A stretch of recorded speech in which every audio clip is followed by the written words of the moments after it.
ఓ private భారీ apartments drainage తీసుకొచ్చి వర్షపు నీటి కోసం నిర్మించిన స్ట్రాంగ్ వాటర్ బాక్స్ డ్రైన్లో కలుస్తున్నాయి. ఈ నేపథ్యంలో ఎల్బీనగర్లోని సెంట్రల్ బ్యాంక్ కాలనీ వాసులు తీవ్ర ఆందోళనకు దిగారు. సెంట్రల్ బ్యాంక్ కాలనీని ఆనుకొని ఎల్పీటీ వెనుక బహుళ అంతస్తుల అపార్ట్మెంట్లు నిర్మిస్తున్నారు. ఇక ఆ బహుళ అంతస్తుల అపార్ట్మెంటు డ్రైనేజీని వర్షపు నీటి కోసం ఎస్ఎన్డిపి ఏర్పాటు చేసిన బాక్స్ డ్రైన్లో కలుపుతుండడంతో ఆ పనులను కాలనీ వాసులు అడ్డుకున్నారు. అయితే బైఠాయించి ధర్నా చేశారు. అక్కడే ఎలాంటి అనుమతులు లేకుండా అధికారులు చేతులు తుడుపుకొని ఇక స్ట్రాంగ్ వాటర్ డ్రైన్లో డ్రైనేజీ అనుమతులు ఇస్తున్నారని ఫైన్ అయ్యారు.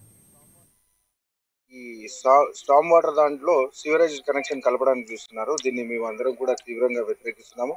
అయితే ముందు దీని వల్ల రాబోయే సమస్యలు చాలా ఉంటాయండి. వాతావరణంలో దుర్వాసన కానివ్వండి, దోమలు కానివ్వండి, ఈ సివరేజ్ లైన్ తీసుకొచ్చి ఈ స్టామ్ వాటర్ దాంట్లో కలిపితే ఏమవుతుందంటే బేసికలీ ఈ స్టామ్ వాటర్ డ్రైన్ స్ట్రక్చర్ అనేది చాలా డిఫరెంట్ గా ఉంటుంది.